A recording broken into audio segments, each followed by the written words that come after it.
ಸಾಮಾನ್ಯವಾದಂಥ ಕೆಲಸಗಳು. ಹಾಗೆ ಇಲ್ಲಿಯೂ ಈ ಭಂಡಾರ ಜೊತೆಗೆ ತಮ್ಮನ್ನು ತಾವು ತೊಡಗಿಸ್ಕೊಳ್ಳೋದು, ತಮ್ಮ ಭಂಡಾರವನ್ನು ನೀಡೋ ಜೊತೆಗೆ ನಮ್ಮ ವ್ಯಕ್ತಿತ್ವ ನೀಡಿದೀವೇನೋ ಅನ್ನುವಂಥ ಭಾವಿಸ್ಕೊಳ್ಳೋದು, ಅದನ್ನು ನೋಡಿ ಖುಷಿ ಪಡುವಂಥದ್ದು, ಅದ್ರ ಜೊತೆಗೆ ರಥವನ್ನು ನಿಧಾನಕ್ಕೆ ತೆಗೆದುಕೊಂಡು ಹೋಗುವಂಥದ್ದು. ಈಗಾಗಲೇ ಸೋಮವಾರಪೇಟೆಯಲ್ಲಿ ಬಿಟ್ಟಿರುವಂಥ ರಥಗಳು ಈಗ ನಮ್ಮ ದುರ್ಗವ್ವ ದ್ಯಾಮನ ಗುಡಿ ಅಥವಾ ದ್ಯಾಮವ್ವರ ಗುಡಿ ಅಥವಾ ಲಕ್ಷ್ಮಿಯರ ಗುಡಿ ಮುಂದೆ ಬಂದು ನಿಂತಿದ್ದಾವೆ.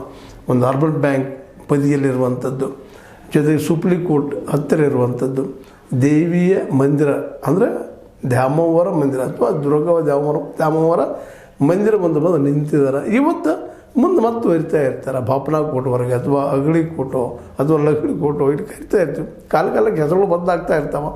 ಯಾಕಂದ್ರೆ ಒಂದು ಕಾಲದ ಅಗಳಿ ಕೋಟೆ ಇವತ್ತು ಬಾಪನಾ ಕೋಟೆ ಆಗಿದೆ. ಮತ್ತೊಂದಿನ ಮುಂದಿನ ದಶಕದಲ್ಲಿ ಏನೇನೋ ಬದಲಾಗ್ಬೋದು. ಬದಲಾವಣೆ ನಿಸರ್ಗದ ನಿಯಮ ಈ ದಿಶೆಯಲ್ಲಿ. ಆದರೂ ಸಂಪ್ರದಾಯ ಮಾತ್ರ ಜೊತೆಗೆ ಹೋಗ್ತಾ ಇರೋದು ನಾವು ಗಮನಿಸಬೇಕಾಗಿದೆ.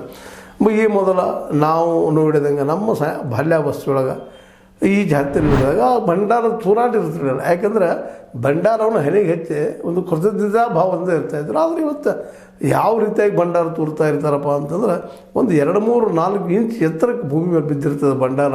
ನಿಜವಾಗಿಯೂ ಹಣಿ ಮೇಲೆ ಇರುವಂಥ ಭಂಡಾರ ಕಾಲಲ್ಲಿ ತುಳಿಯುವಂಥದ್ದು ಇದು ಎಷ್ಟರ ಮಟ್ಟಿಗೆ ಸರಿ ಅನ್ನುವಂಥ ಮಾತನ್ನು ಸಹಿತ ನಮ್ಮ ಭಕ್ತಾದಿಗಳು ಮಾತಾಡೋದನ್ನು ನಾವು ಗಮನಿಸೋದಂತ.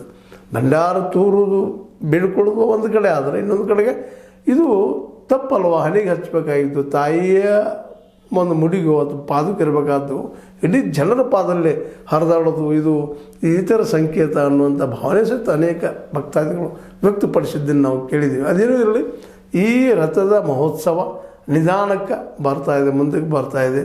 2ನೇ ದಿನ ಇವತ್ತು ಈ ನಮ್ಮ ಏನಪ್ಪ ಅಂದ್ರೆ ನಮ್ಮ ಒಂದು ಈ ಅಪ್ಸರಾ ಕೂಟದ ಒಂದು ಕಾಲಕ್ಕೆ ಕರಿತಾ ಇದ್ವಿ. ಇವತ್ತು ಅಪ್ಸರಾ ಹೋಗಿಬಿಟ್ಟದ ಹೊಟ್ಟೆಯಲ್ಲೋ ಆ ಜಾಗದ ಬದಲಾಗಿ ಇವತ್ತು ಮತ್ತೊಂದು ಬಂದದ.